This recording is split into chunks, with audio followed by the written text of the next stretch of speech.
இனிமேலுக்கு ரேஷனில் கொடுக்குற இந்த மாதிரி பட்டையான துவரம் பருப்பை வேஸ்ட் ஆக்காதீங்க. இதை வச்சு ரொம்ப டேஸ்டியான சிம்பிளான ஒரு இட்லி சாம்பார் செய்யலாம்.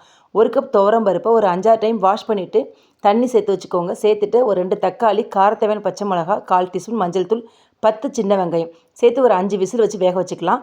அடுப்பில் ஒரு கடாய் வச்சுட்டு கொஞ்சமாக கடுகு தாளிச்சிடலாம். கடுகு தாளிச்சோன்னே கூடவே சோம்பு தாளிக்கும். நான் இதை மறந்துட்டேன், கொஞ்சம் லேட்டாக தண்ணியாக சேர்த்தேன்.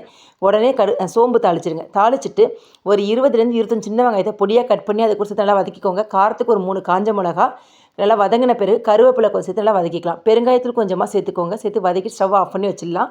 நான் பெருஞ்சீரகம் ஃபஸ்ட்டு சேர்க்கலன்றதுனால கடைசியாக சேர்த்தேன். மறக்காமல் ஃபஸ்ட்டே சேர்த்துருங்க. பருப்பு நல்லா வெந்தவொடனே நல்லா கடைஞ்சி விட்டுரும். சும்மா கரண்டியால் நம்ம கிளறனாலே உங்களுக்கு மசிஞ்சிடும். தேவையான அளவுக்கு உப்பு சேர்த்துட்டு இப்போ நம்ம தாளித்து வச்சுருக்க தாளிப்பு அது கூட சேர்த்து ஒரே ஒரு கொதி வச்சு மல்லித்தழை தூவி இறக்குனாக்கா சூப்பரான இட்லி சாம்பார் ரெடி.